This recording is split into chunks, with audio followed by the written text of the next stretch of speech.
Una matapos istorya lang ko kadiyot. Una po malimot, happy birthday, Pastor. It's a day of remembrance and a day of saying gratitude. Si Pastor, kailan ako, dugay ng panahon.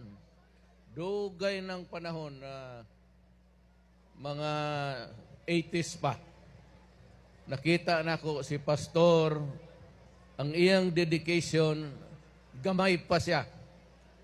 Si Pastor nagsugod lang ni og kapilya sa Agdaw.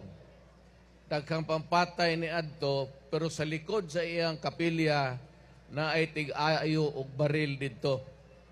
So makadto ko ngadto makita nako sa Pastor gamay rang niyang sakop, apan nakita nako ang tao, ang iyang commitment sa Ginoo.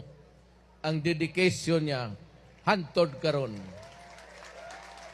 Pastor is truly blessed. Daol gyud siya sa Ginoo.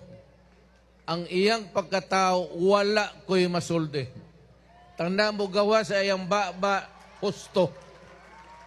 O ang iyang nilihukan. Si Pastor actually is a prophet. He's a holy man.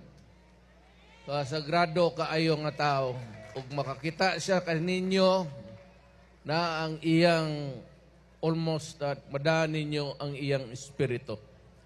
The pastor, I gotta say again, is a holy man, and his dedication and commitment to God and to bring you to the glory someday in heaven. Kaning tanan, akong ihatag kaninyong akong istorya nga dako kaayo ko og utang kabubuton kang pastor. Sukad ni adto hantod karon ang iyang pagtabang kanako kwarta hasta ang akong politikanhong tinguha naa siya sa akong kilid. When I started, dool ko niya nangayo kog tabang na ingon siya 1988. Ingon siya, ayaw na lang ko kampanya ha kay na ako sa imo, ikay akong suportahan. Hantod karon si Pastor nagpabiling akong amigo.